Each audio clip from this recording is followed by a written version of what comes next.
Hello everyone out there, how are you doing? This is Rob of Rule of Two Review. Welcome back to the channel, and today we're going to be taking a trip way back and revisiting the StarFox franchise because I want to discuss StarFox and whether or not we would ever be lucky enough to see it again. Now, I would love to tell you that this topic and discussion was actually sparked by some kind of potential news or even like an out there rumor or a leak about StarFox, that there might actually be some movement on the franchise out there, but currently that's not the case. So I want to let you know right up front at the beginning of this video, this isn't about a rumor or a leak about StarFox. This is just myself as a fan of the franchise and Nintendo and all this stuff that you guys know, wanting to discuss StarFox, and in the current Switch era, where things are so crazy popular and successful when they release on the Switch, whether or not there's a chance that Nintendo would want to revive StarFox. Is the franchise actually dead after the release of StarFox Zero in 2016, or is there a chance we see it come back? And honestly, I'm going to be the optimistic one today and tell you that, yeah, I think there is a small chance it comes back. In reality, I don't even think it's a small chance. I actually think there's a very, very good chance that StarFox is not dead and that Nintendo might be working on something behind the scenes right now for the StarFox franchise. So I feel like I kind of misspoke there when I said that there's a small chance we could see it.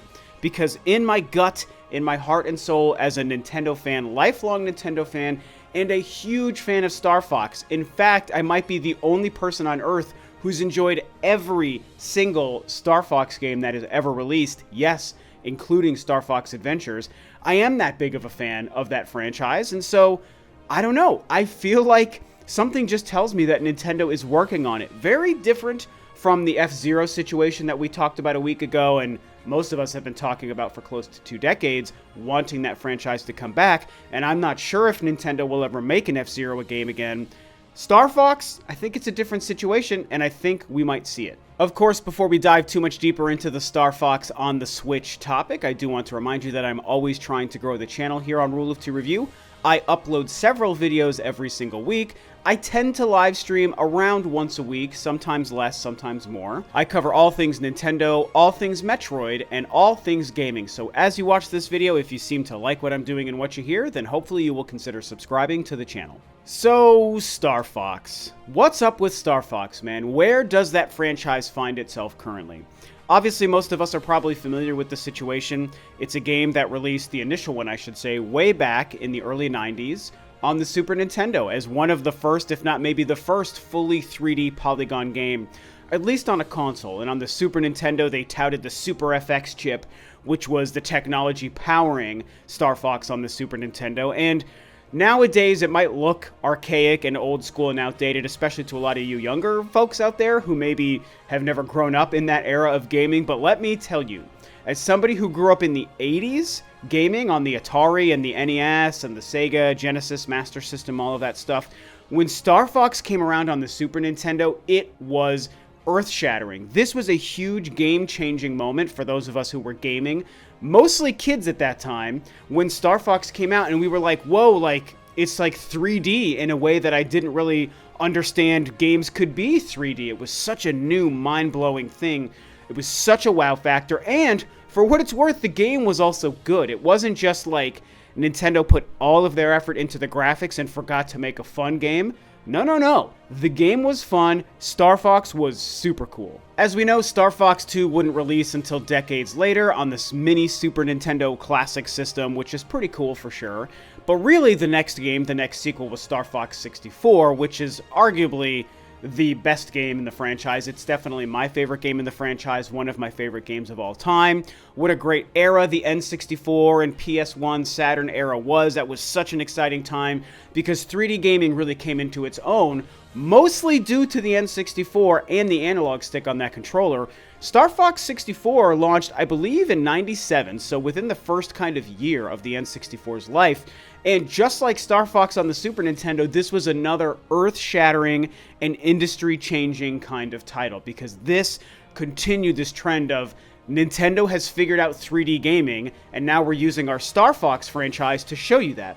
I mean, Mario, Star Fox, and Zelda were really the Nintendo franchises on the 64 that firmly solidified and sold the world on the idea of 3D gaming, polygon gaming, and why the analog stick actually made games better in a 3D space. And again, Star Fox 64 is one of those, in my opinion, and my experience, as someone who lived through it, it's one of those pinnacle landmark moments in 3D gaming. That game, to me, is perfect. After Star Fox 64, things got a little bit rocky for a while, where really the only games that came out after that would have been Star Fox Command on the DS, which was a decently received kind of like strategy attempt at a Star Fox game. It was cool and fun. I liked it. It wasn't a huge hit. People don't tout it as a great game.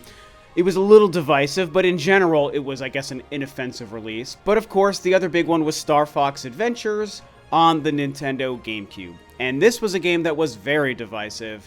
I don't know what to say, man. I've talked about this before. I love this game, you guys. Star Fox Adventures, to me, is a fantastic game. Some of the best graphics we'd ever seen at the time that it came out. The biggest complaint at the time that it came out, there were two main complaints. One is that the R-Wing sections were literally like 40 seconds long as you flew from one planet to another. And the other one was the fact that it was basically a ripoff of the 3D Zelda formula at that time. Now, while I understand that complaint, and to be fair, it is a true assessment of Star Fox Adventures, all I can tell you is I didn't care. I would have been, what, 22 or 23 maybe when that game came out. I was working at GameStop at that time. And it was everything I wanted it to be. Yes, I missed classic, actual shooting Star Fox stuff, but I still thought it was such a great game, and I loved...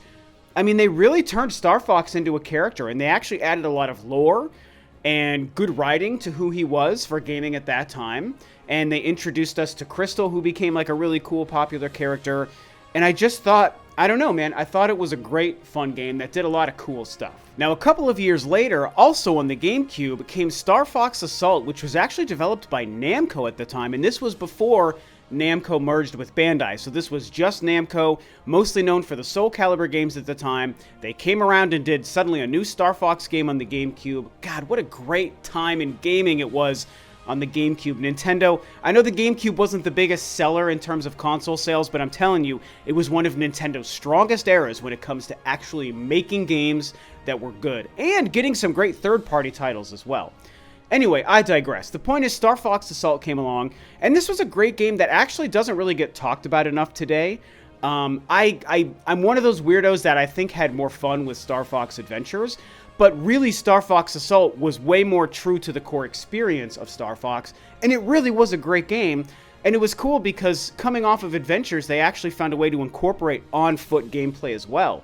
So you get R-Wing combat, you get Landmaster combat, and you get on-foot combat, and they had a very robust multiplayer mode. Of course, online gaming hadn't taken off at this time, so it was mostly relegated towards couch co-op, but it was like crossing like Halo multiplayer with Star Fox gameplay. And me and a bunch of my buddies used to hang out and play that, and honestly, I'll be real, it was actually a lot of fun. After Star Fox Assault came a huge Star Fox drought, and as we know, the very next attempt at a Star Fox game, I guess if we remind ourselves that they did re-release Star Fox 64 on the 3DS, but there really wasn't anything new to that game other than the 3D slider of the 3DS. It was just a re-release of the same game. The next new game, as we know, we come to...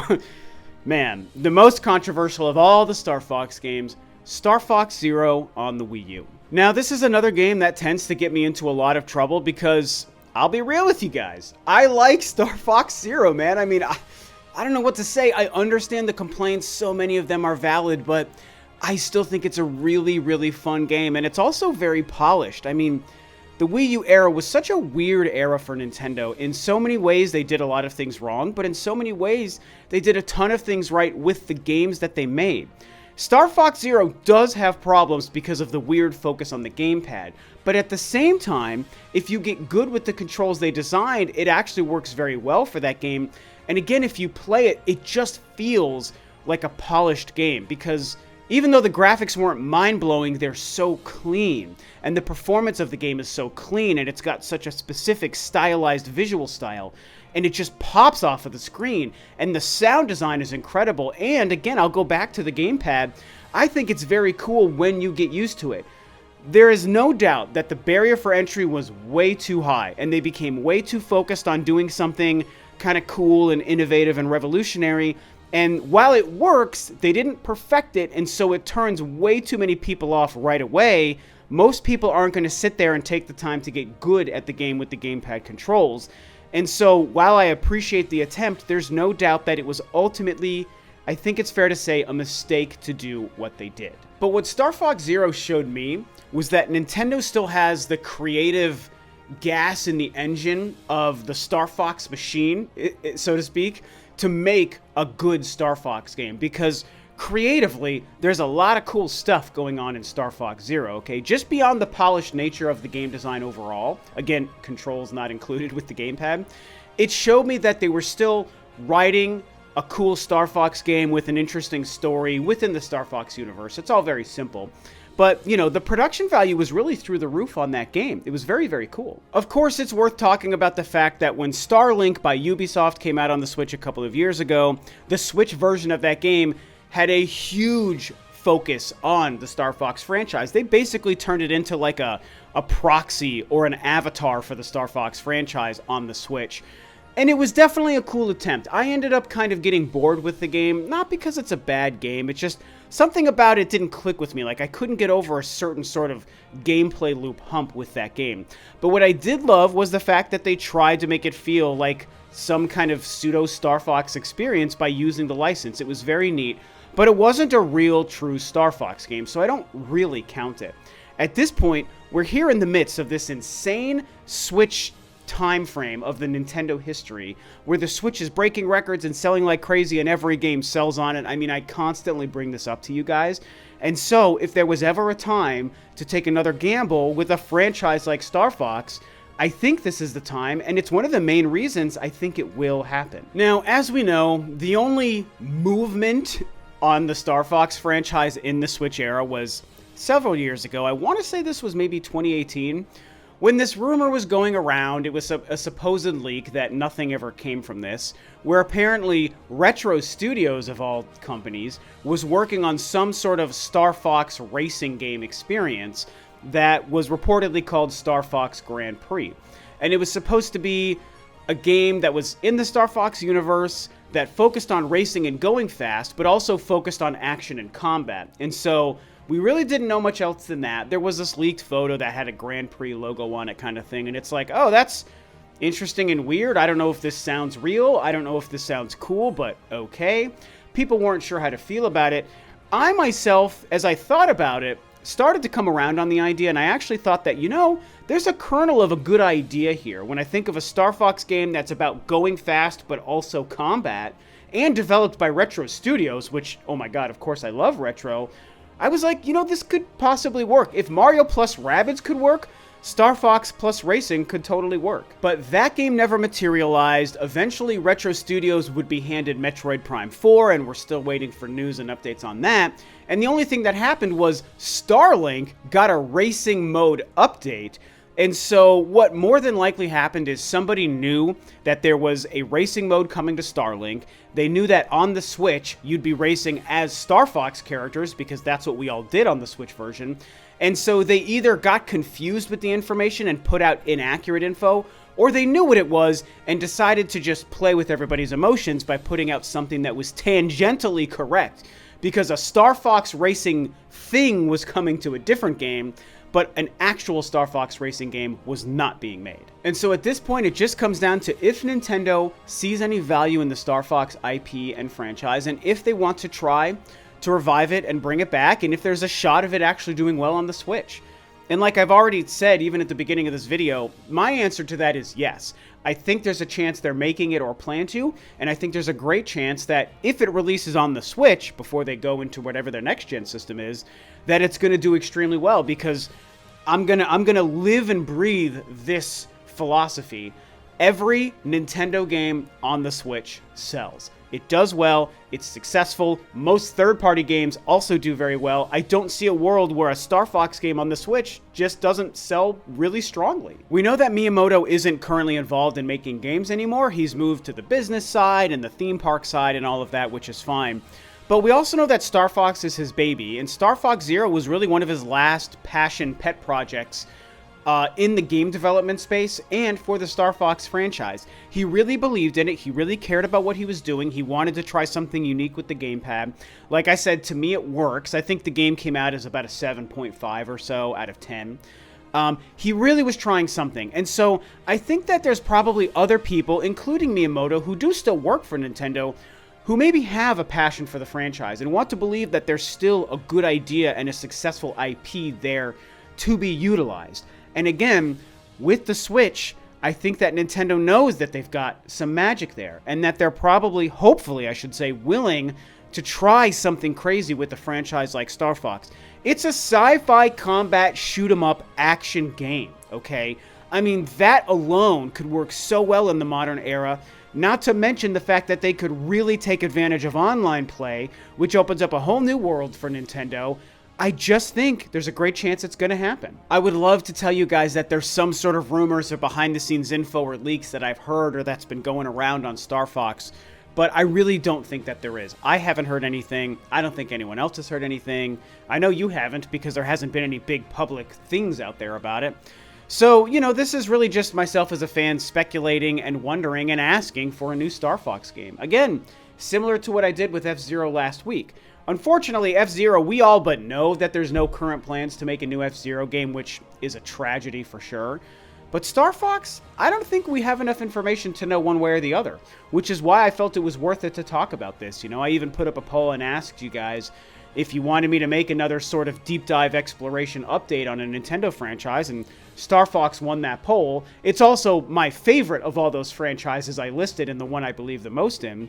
And so I'm just a Star Fox fan, passionate about the franchise, who believes that there's a chance we're going to see Star Fox revived on the Switch. E3 happens in just a couple of weeks. Do we get a huge Star Fox surprise at that show? Maybe. Probably not, but maybe. And so I guess we just have to wait and see what happens. So this is what I think. This is me just blabbing about Star Fox for 15 minutes or so with you guys. I think it's going to come back on the Nintendo Switch. What do you guys think? Do my theories here make sense today, or do you think I'm crazy and Star Fox is dead forever? Whatever you think, talk about it below. With that, this video is a wrap. Thanks, of course, as always, for tuning in, guys. This is Rob of Rule of Two Review, and I will catch you next time on another video.